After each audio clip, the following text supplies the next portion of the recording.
రంగారెడ్డి జిల్లా ఇబ్రహీంపట్నంలో బీఆర్ఎస్ బోణిగొట్టింది. 12వ వార్డులో బీఆర్ఎస్ అభ్యర్థి 100 ఓట్ల మెజారిటీతో విజయం సాధించారు. 11వ వార్డులో కూడా బీఆర్ఎస్ ముందంజలో ఉంది. ఇప్పుడు కేవలం 7999 అప్ టు 10 kgs వరకు బరువు తగ్గి అధిక బరువు నుంచి వచ్చే ప్రధాన సమస్యలను దూరం చేసుకోండి.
ఇబ్రహీంపట్నంలో ఒక వార్డును బీఆర్ఎస్ గెలుచుకుంది. మరొక వార్డులో ముందంజలో కనపడుతోంది. 100 ఓట్ల మెజారిటీతో ఒక వార్డును గెలుపొందింది బీఆర్ఎస్ అభ్యర్థి 12వ వార్డులో గెలిచారు. 11వ వార్డులో కూడా ముందంజలో ఉన్నట్టుగా తెలుస్తోంది బీఆర్ఎస్. అయితే ఇబ్రహీంపట్నానికి సంబంధించి అక్కడ కౌంటింగ్ సంబంధించి పూర్తి వివరాలు అందించడానికి మా ప్రతినిధి ప్రేమ్ లైన్లో ఉన్నారు. ప్రేమ్,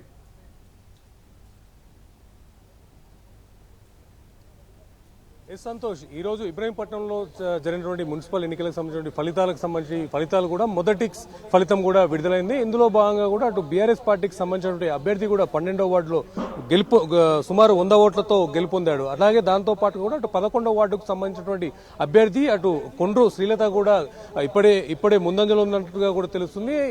దానికి సంబంధించి మెజార్టీ కూడా ఇప్పటికీ రిలీజ్ అవ్వలేదు. కేవలం అటు 12వ వార్డుకు సంబంధించినటువంటి వార్డులోనే త్రిలోక్ అనేటువంటి అభ్యర్థి కూడా బీఆర్ఎస్ పార్టీ తరఫున కూడా గెలుపొందాడు. అటు బీఆర్ఎస్ సంబంధించిన శ్రేణులు కూడా అటు వారికి సంబంధించినటువంటి కార్యకర్తలు కూడా అటు బయట సంబరాలు చేసినటువంటి పరిస్థితి కూడా కనిపిస్తున్నది.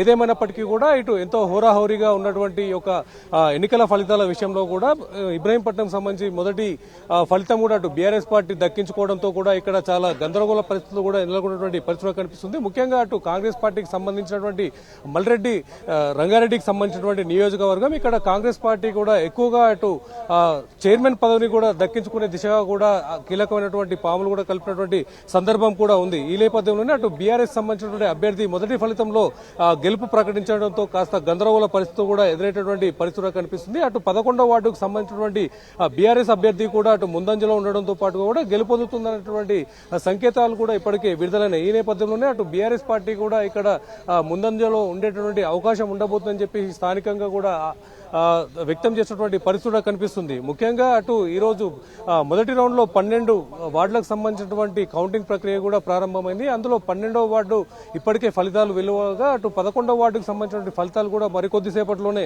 అఫీషియల్ గా కూడా విడుదల చేయబోతున్నారు. ఇలా సుమారుగా మరో గంటలో ఈ యొక్క మొదటి రౌండ్ కు సంబంధించినటువంటి ఈ యొక్క కౌంటింగ్ ప్రక్రియ కూడా అంతా పూర్తయ్యేటటువంటి అవకాశం కూడా ఉంది. ప్రస్తుతం మనం చూసుకోవచ్చు ఈ యొక్క 12వ వార్డుకు సంబంధించినటువంటి పోలింగ్ సంబంధించినటువంటి పూర్తి డీటెయిల్స్ కూడా అఫీషియల్ గా కూడా విడుదల చేయడం జరిగింది. ముఖ్యంగా అటు నోటా మినహా కూడా అటు ప్రస్తుతం మనం చూసుకోవచ్చు దీంట్లో 5 అభ్యర్థులు కూడా పాల్గొనడం జరిగింది. అటు ముఖ్యంగా మొదట కాంగ్రెస్ పార్టీకి సంబంధించినటువంటి అభ్యర్థి ఆర్పుల చంద్రయ్యకు 216 ఓట్లు రాగా 100 ఓట్ల మెజార్టీతో త్రిలోక్ కుమార్ కూడా 316 ఓట్లతో కూడా గెలుపొందారు. అటు మొత్తం పోలైనటువంటి ఓట్లలో భాగంగా కూడా 656 ఓట్లు పోలవగా అందులో నోటాకి 2 ఓట్లు, 9 ఓట్లు చెల్లని ఓట్లుగా కూడా నమోదయ్యాయి.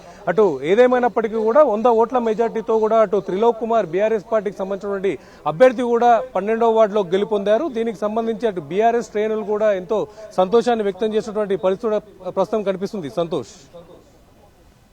All right, thanks for the updates.